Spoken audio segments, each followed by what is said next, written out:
Welcome to All About the Philippines. Have you ever wondered what it would be like when you first meet your new Filipina girlfriend for the very first time in the Philippines? It's something I remember very well even after 7 years.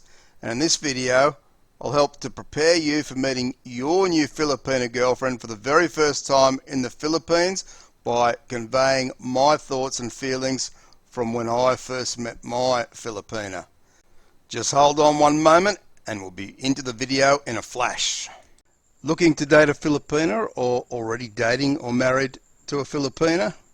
I use my experiences around my relationship with my Filipina wife of 6 years, as well as my professional experience as a qualified relationship counsellor for the past 10 years to help you on your way. Are you after information, tips and resources for a successful relationship with a Filipina and maintain it? Too easy. Just take a second to subscribe and click the bell icon and I promise you'll never miss out again. I remember the first time I was preparing to go and meet a woman I'd only ever seen and spoken to via the computer is a time full of mixed emotions and thoughts. Firstly, as the time got close, I was worried about being able to catch my plane on time as I hadn't flown internationally in many years. Where do I go when I arrive at Sydney? Will I be okay to get the connecting flight from Darwin to Manila? What if somehow I miss the flight? All these doubts started creeping into my mind, and I expect they would do so for most inexperienced international travellers. Once I was on my way and heading towards Manila, my thoughts quickly turned to my girlfriend in Manila.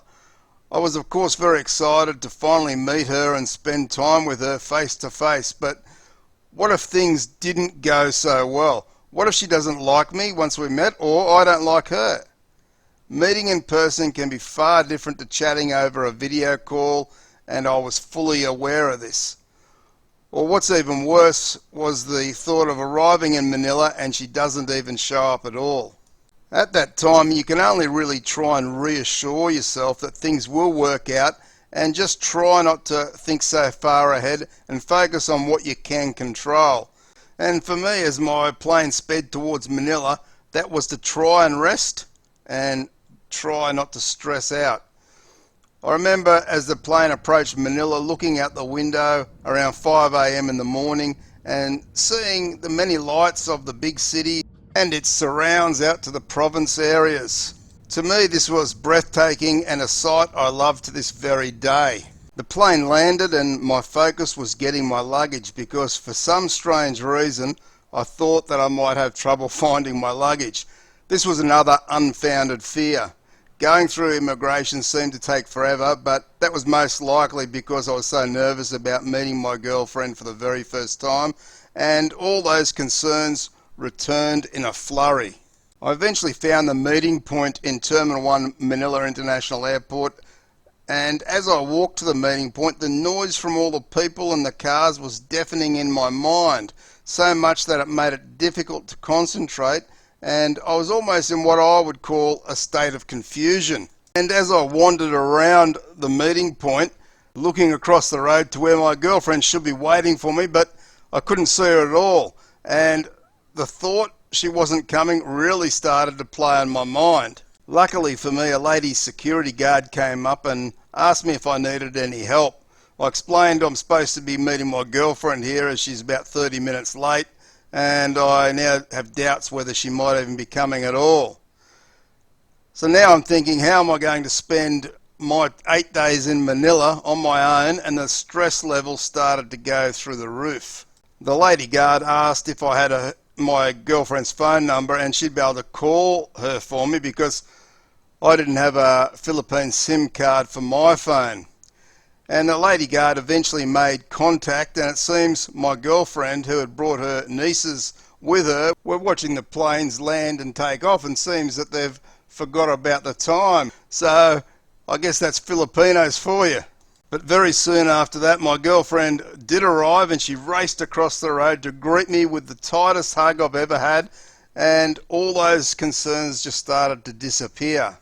As the days went on, we became very comfortable around each other, and I went and met her father and her other family members, which is also a very nerve-wracking experience, but I soon found out they were all very welcoming, and again my nervousness around that was unfounded and my worst thoughts and fears flew out the window. By the time I was to leave from my short 8 days, which really flew by very, very quickly, I was more convinced than ever that this woman was very true and genuine and could really see a future with her. And from there, as they say, after 6 years of marriage, the rest is history. So just know, guys, that it is normal to have all those fears and concerns, especially as you get closer to meeting for the very first time.